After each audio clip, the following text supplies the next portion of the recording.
Welcome to the Lean Blog Podcast. Visit our website at www.leanblog.org. Now, here's your host, Mark Graben.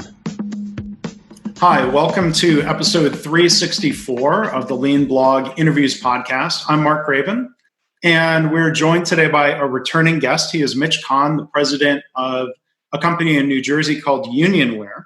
He was previously a guest on episode 234, so if you want to hear more about Mitch and their first years with Lean, you can go back and hear that episode for some background, but we're going to hear about what's new and the current challenges that you're facing. Mitch, thank you for being here today.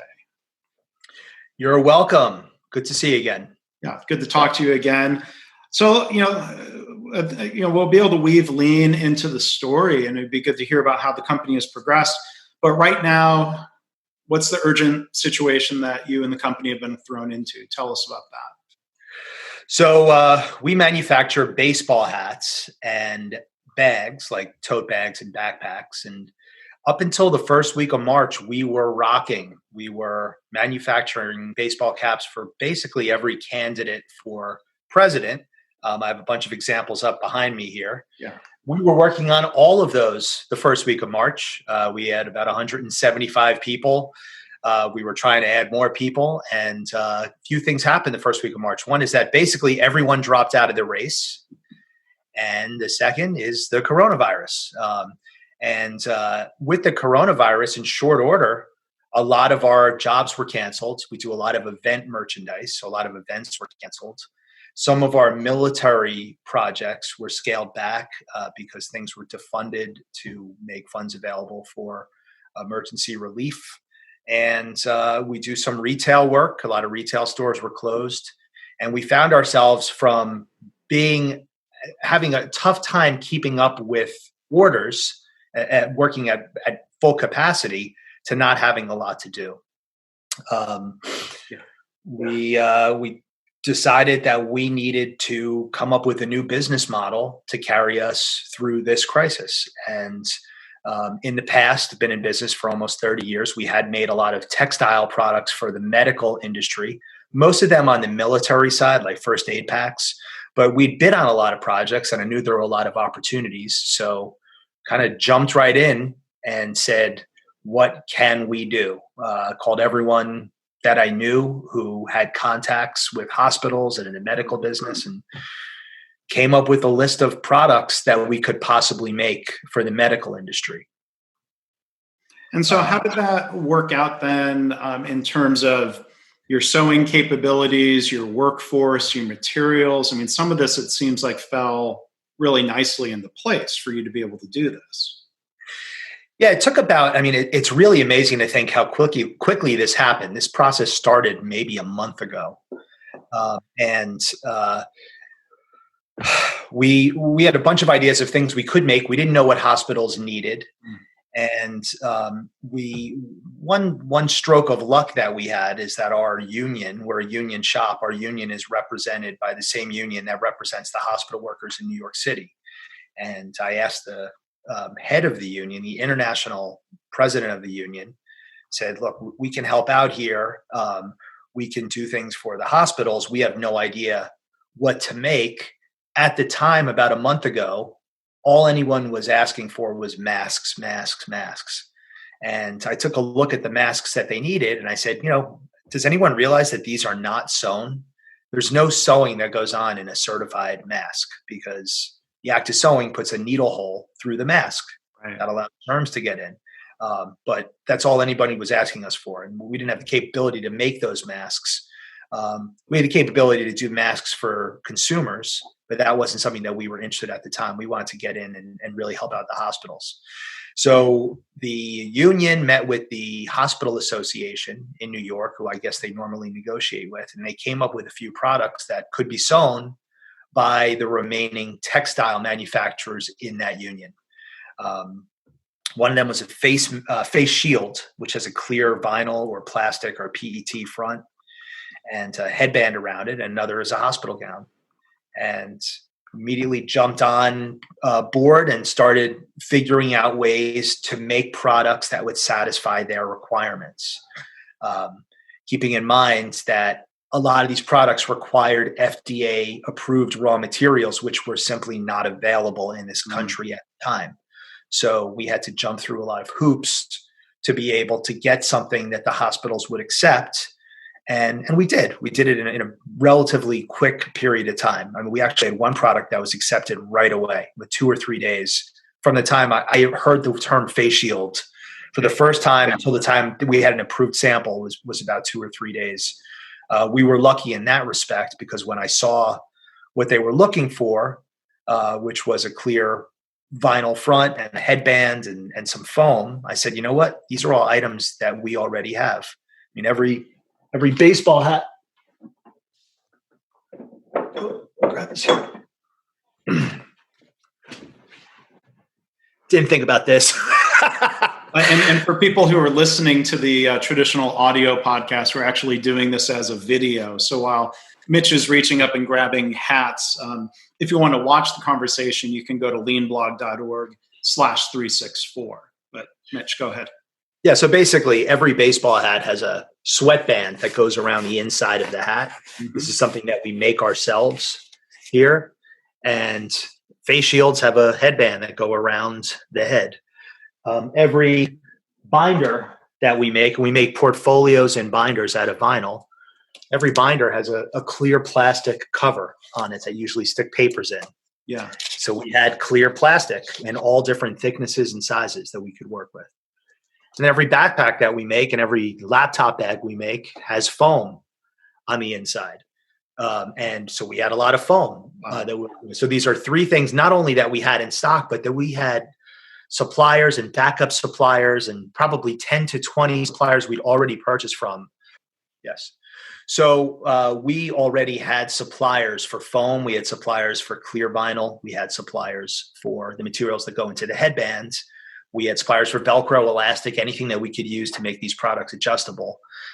10, 20 suppliers. And on day one, we started contacting all these suppliers, seeing what kind of inventory they had, seeing if they were open, seeing if they could back up the inventory, because we could see that if hundreds of millions of face shields were going to be needed in the country, there was going to be an issue getting raw materials. Yeah.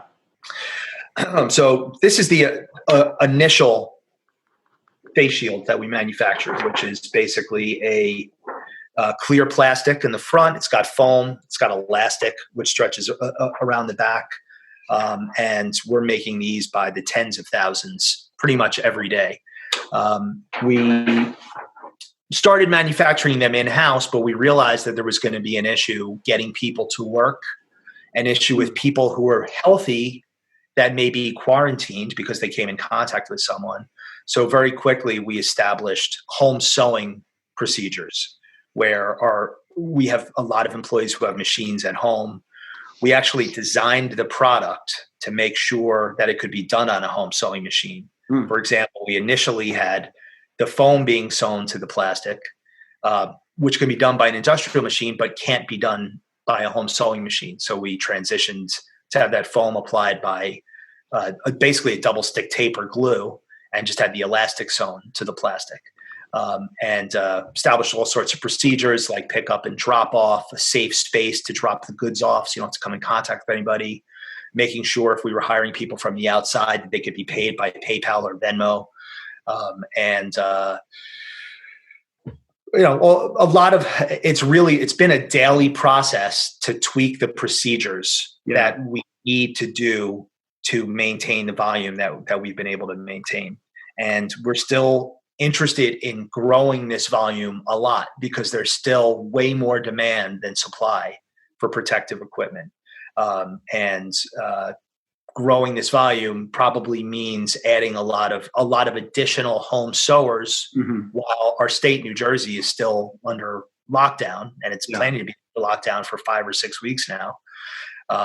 So it's a lot of challenges there, a lot of challenges, and lean manufacturing and all the principles that we learned in lean have definitely helped us overcome those challenges. Yeah.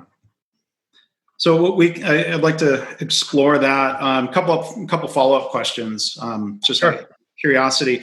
In this era, was there an accelerated FDA approval process or kind of special waivers No. granted for certain products? Or There have been no waivers. There have been no FDA approval process.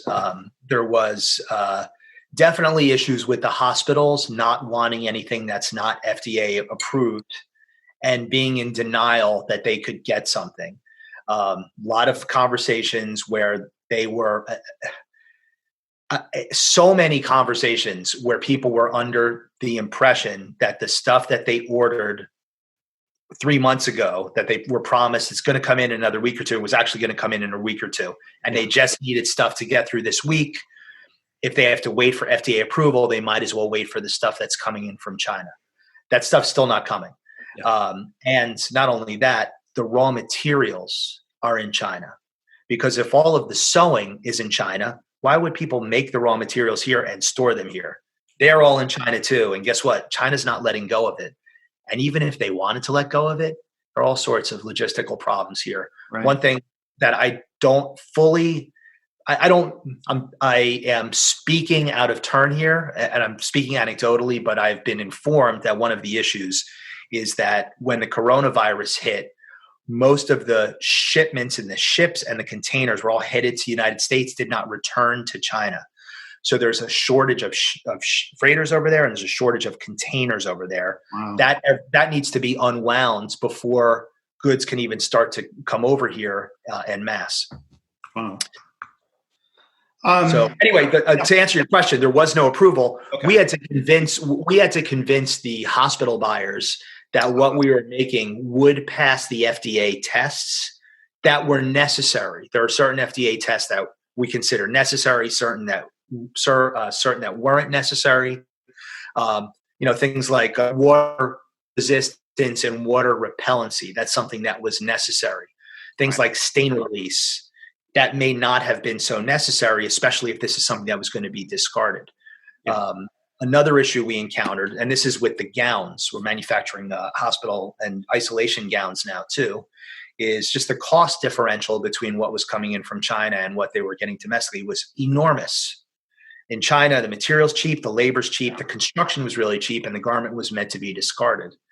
No one here could make a garment meant to be discarded in America. That's just not something that we're set up to do. So anything that takes labor is going to cost money in America. So and this was not my idea, this was the Hospital Association's idea of New York, but to replace the disposable garments with something that could be washed at an extremely high heat 50 times. Right. So that the cost per use ends up being similar to that of the disposable garment. And that's something the hospitals were willing to go for. So we basically had to create these specs, get test results from a manufacturer, but no FDA approval. And we were very clear about that. Okay. So earlier you said it took a couple of days. It took a couple of days to get the hospital buyers to agree that what you could produce would be acceptable. No, that took longer than a couple of days. That took longer. Okay. It took a couple of days to come up with the prototype that we knew we could do. And we've been improving that prototype every single day since then as we're getting feedback from buyers. Yeah, we were able to get the ball rolling in something that normally would have taken a month.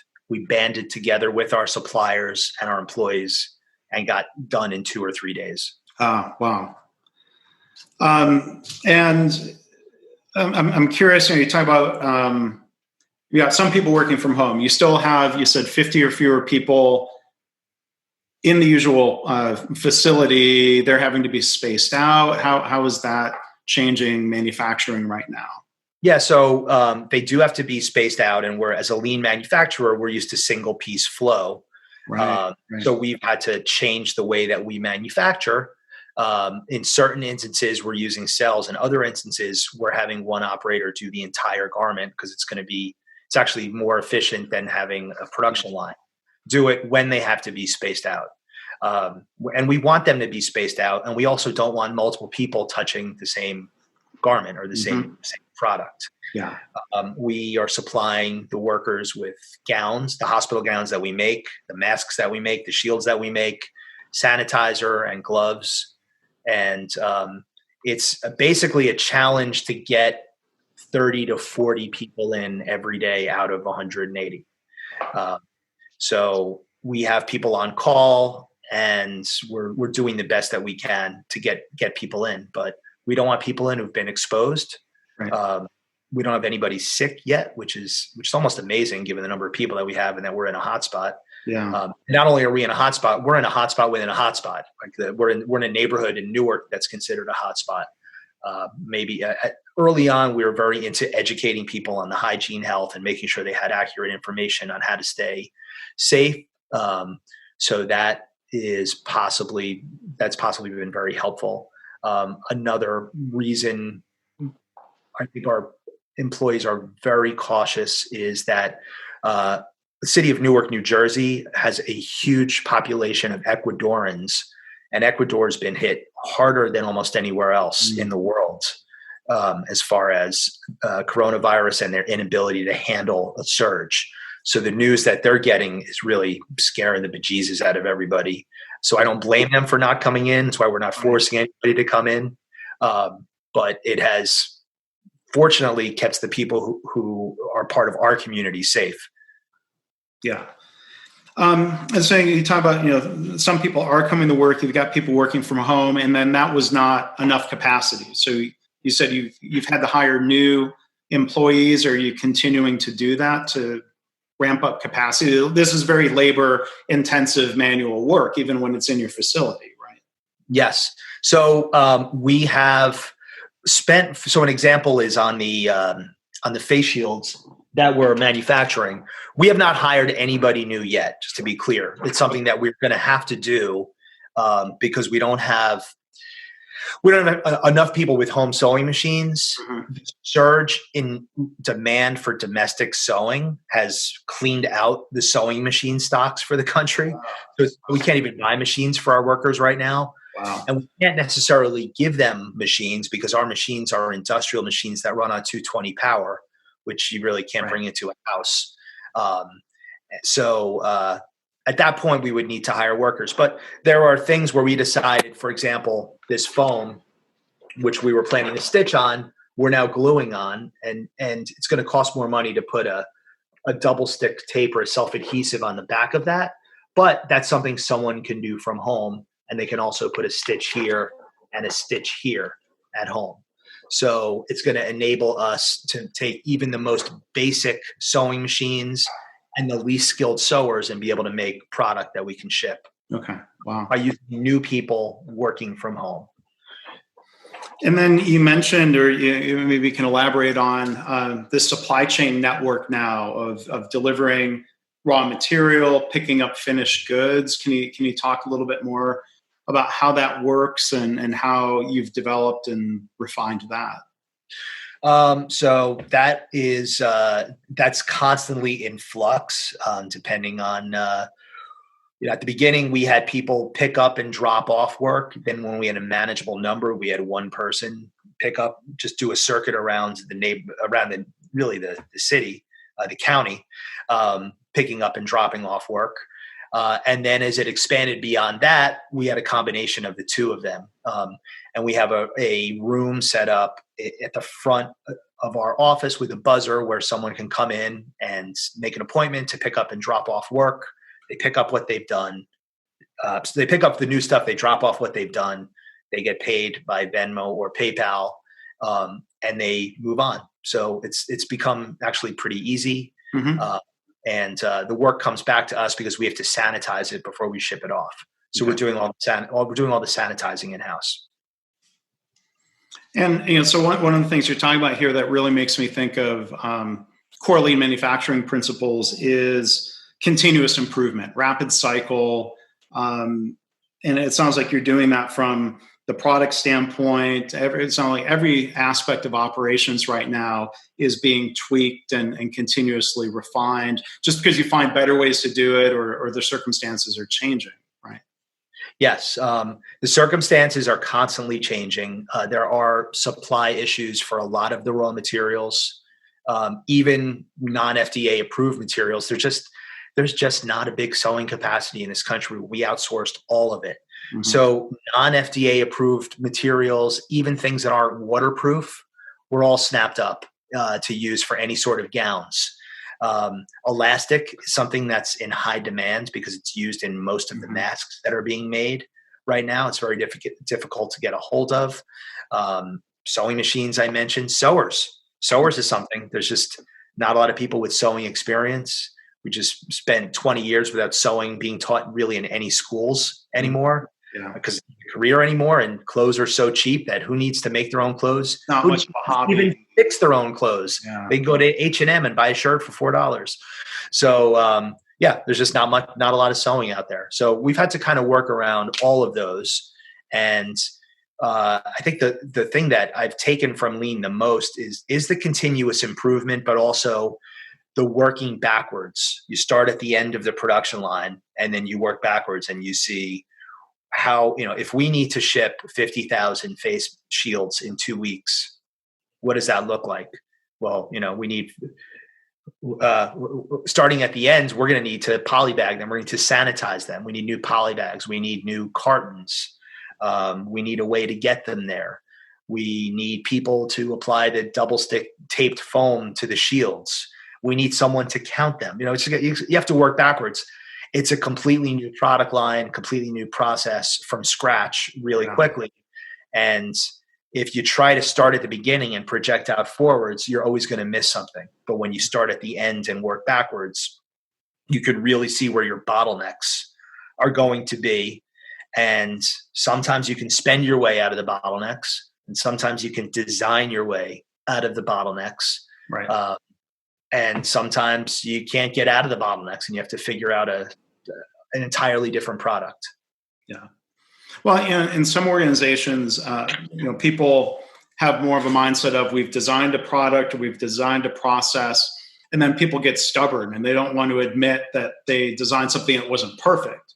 Where I think, in a lean organization, people plan and people try their best, but you realize it's never perfect. Like, when I work with hospitals and we put together a new process, we try to work to the point where it's 85%. We're 85% confident things will work well, but we know it's not perfect, and then we're adaptive in response. And it sounds, I appreciate that. It sounds like you've got that mindset there of saying it's fine that it wasn't perfect. Let's make it better and keep going.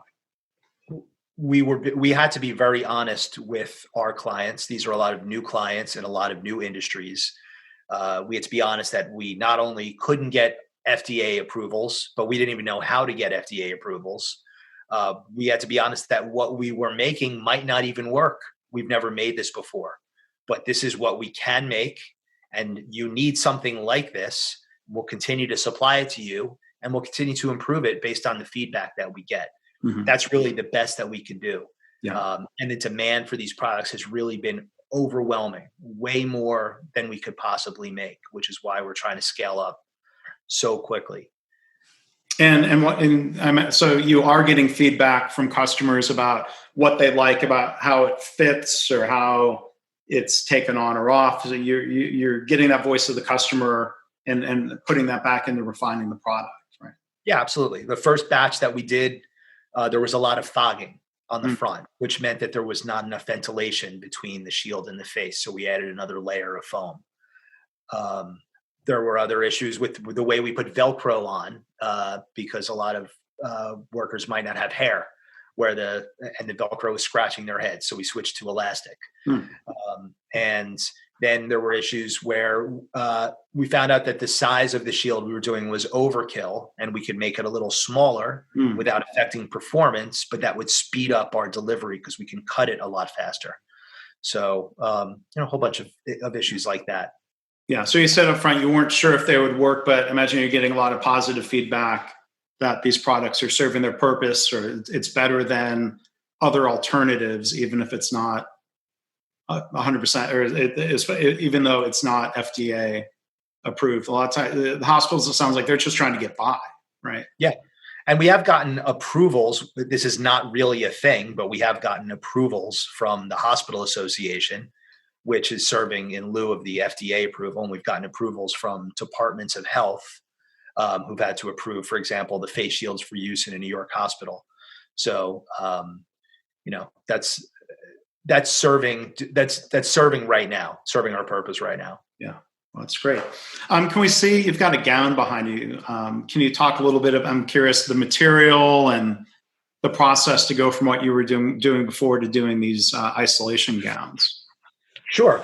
So this is basically an isolation gown. This was a product that before we started making it was disposable and water resistant to water repellent. There's all sorts of levels of medical textiles. Level 1 has some water resistant qualities to it. Level 4 is totally water repellent, and they needed it in a certain level. So one of the things that we did was to take a water resistant fabric. So this water doesn't go through. This can hold water, but it takes a little bit of penetration for water to get through it. Mm-hmm. And in certain areas of the gown, we lined it with the fabric that we use to make backpacks. Oh, okay. That is waterproof fabric. And that's something that gave the hospitals comfort that this gown could be used for the procedures that they needed it to be used for. Yeah. So, we tell people it's between a level 1 and a level 2 gown. We figured out that we needed to make the cuffs really tight so that no air could get through by the hands, mm-hmm. Make the neck tie really tight in the back. And all of a sudden we have a gown that we've been able to sell hundreds of thousands of. Wow. The product is extremely different from what we've been working on, by the way. Yeah. So it involves different types of sewing. It involves different types of cutting materials. And it's definitely a learning process. But at the core, it's sewing. And one thing that is our core competency is sewing. We have sewers. We have a lot of sewers who spent 20 years working on T-shirts or sweatshirts or jackets, and they have a lot of experience, more experience than any management, mm-hmm. working with these sorts of garments. Yeah. So I imagine there's been a need to get better at rolling out and training people, the new standard work, the new procedures for working with these different types of products. Yes, there's the training of the sewing of those sorts of operations. But what's been more important and more time consuming is we spent years perfecting our lean lines, our lean production line for baseball caps. And here we have a product that we're used to operating at, say, we use a calculation of efficiency, which is basically the percentage of time a worker spends on value added time. Little wonkish lean talk for you. For this audience, go for it. Yeah, okay, great. So, and we consider ourselves, we consider it tragic when it's under 80%. But for a new product line like this, we might start out at 25 or 30%. Right. And to us, that is an urgent problem because we've projected our costs and we've projected our scheduling based on our usual efficiency. So, we're sitting there saying, okay, why is this going so slowly? Well, obviously the people are sitting 6 feet apart. And maybe we need to, instead of having, maybe we need everything to be at point of use where a person never needs to get out of their chair for anything. People don't know where the raw materials are. People don't necessarily know what to do when there's a problem. So we really have to fast track a lot of that continuous improvement. And you've been selling these mainly in the tri-state area? We focused on New York City because that has the biggest need right now, or did last week. It still does, but New Jersey also right now has a very large need. Mm-hmm. Wherever there's a hotspot, we're seeing that's where the interest is coming from. So we've done quite a bit in Chicago, we've done Detroit, and we've done California. That pretty much mirrors where the activity is for these products. And, a lot of my audience works in healthcare. If they're at an organization where they have a need for shields and gowns, and how can they contact you or Unionwear? Yeah, probably the best way is to email ppesales@unionwear.com. We still don't have a website set up for these products, but we have our customer service team manning the emails. They can also call 973-497-0102. That's our customer service line. And someone will definitely be able to help them with this information. Okay. Well, great. Mitch, thank you for taking some time out of what I'm sure is a busy schedule right now as you're you're pivoting, you're ramping up these new products that are doing a lot of good for people who need them. Any kind of final thoughts that you'd want to share with the listeners or viewers here before we go? Yeah, I mean, I think that it's really I'm looking at our economy as something that is about to, as it reopens, it's really going to be out of balance. And I'm looking at it like if we're a production line, we're out of balance. There are going to be major bottlenecks in our economy that no one can anticipate.